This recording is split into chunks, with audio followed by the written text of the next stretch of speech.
Science club YouTube channel. তো আজকের ভিডিওতে আমি বস্তুর জাড্য ধর্ম নিয়ে কথা বলতে চলেছি। তো নিউটন তার প্রথম সূত্রে বলেছেন যে বাইরে থেকে কোনো বস্তুর উপর বল প্রয়োগ না করলে স্থির বস্তু চিরকাল স্থির এবং সচল বস্তু চিরকাল সমবেগে সরল রেখায় চলতে থাকবে। তো এর থেকে আমরা জাড্যের ধারণা পেয়ে থাকি। তো জাড্য ধর্মকে আবার আমরা দুটো ভাগে ভাগ করতে পারি, এক স্থিতিজাড্য, গতিজাড্য। তো আজকের ভিডিওতে আমি বস্তুর স্থিতিজাড্য নিয়েই কথা বলতে চলেছি। তো দেখো, স্থিতিজাড্য কাকে বলে? যে কোনো বস্তু স্থির থাকার প্রবণতাটাকেই বলা হয় স্থিতিজাড্য।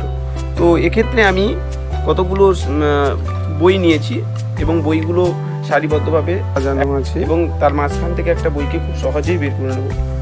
তো এটা কেন হয়? বস্তু স্থিতিজাড্যর জন্যই কিন্তু এই বিষয়টা হচ্ছে।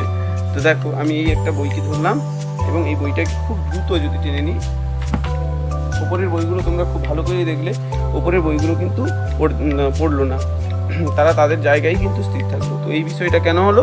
বস্তু স্থিতিজাড্য। এই স্থিতিজাড্যই হলো এর প্রমাণ। তো ফ্রেন্ডস, এইরকম আরও ভিডিও পেতে, বিজ্ঞান ভিত্তিক, সায়েন্স ভিত্তিক ভিডিও পেতে আমার চ্যানেলটিকে সাবস্ক্রাইব করো এবং পাশে থাকা বেল আইকনটি প্রেস করো। এরকম নিত্য নতুন। আমার চ্যানেলের উদ্দেশ্য হলো যে বাস্তব জীবনের সঙ্গে যে বিজ্ঞান স্বতঃস্ফূর্তভাবে যুক্ত আছে সেইটাকে কিন্তু হাতে নাতে পরীক্ষা করা এবং তুলে ধরা।